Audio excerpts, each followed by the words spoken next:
Hello, everyone. My name is Keely Denenberg. I'm Senior VP of Client Solutions at Orange Grove Consulting, and I'm joined today by Kelly Watson, Managing Partner at Orange Grove Consulting.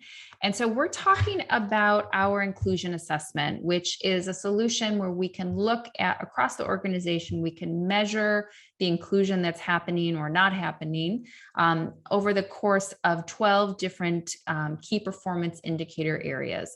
And one of those is talent recruitment. And one quick way that we look is to look at the data, look at the applicant pool, see the percentage of women and people of color that are in the applicant pool versus the number of people hired in those demographics to start to see what might be happening. Kelly's going to talk about how we can even go before the applicant pool and try to assess what maybe an organization is missing from who they're capturing in their applicant pool. So Kelly, handing it over to you. Yes, thanks, Keely. So sometimes there are subtle messages that an organization is giving off about who they want to hire for a position and they're communicating this without even realizing it. So it includes things like, what do the faces look like at your recruiting table at the job fair? You only want to recruit people from quote unquote top schools, which is code for a certain socioeconomic background that those students are going to have. And so when we hear this a lot, well, there just are no women in finance, or I can't, I've tried to get candidates and I just don't get candidates.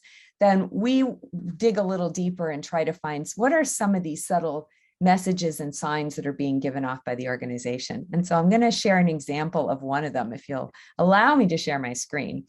This is a current job advertisement that's on LinkedIn. And I just want to pick on this because I came across it and I thought, I wonder if these folks even know. So it's for a chief financial officer, right? And this is a position that, in many cases, people say they cannot find a woman to fill.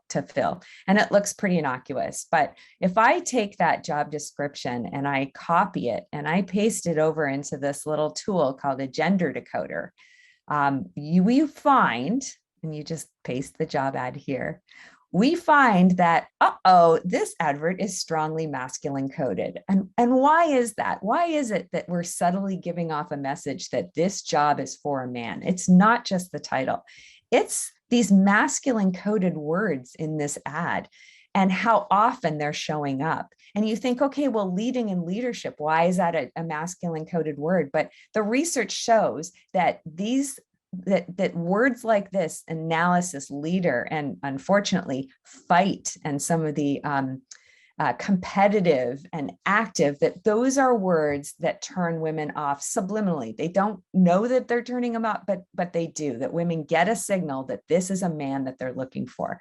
And the feminine coded words are things like trust, support, collaboration, working together. And unfortunately, in this particular ad, the masculine coded words far outnumber the feminine coded words in this ad. And so what you're looking for is more of a balance. And when we've pointed out this to companies and they've made small, subtle changes in the wording, like stuff like that, taking that out, they have been able to attract a much broader candidate pool.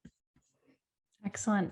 Thank you, Kelly. That's super interesting. And we will record additional videos that we jump into some of our categories in the future. So check back for those.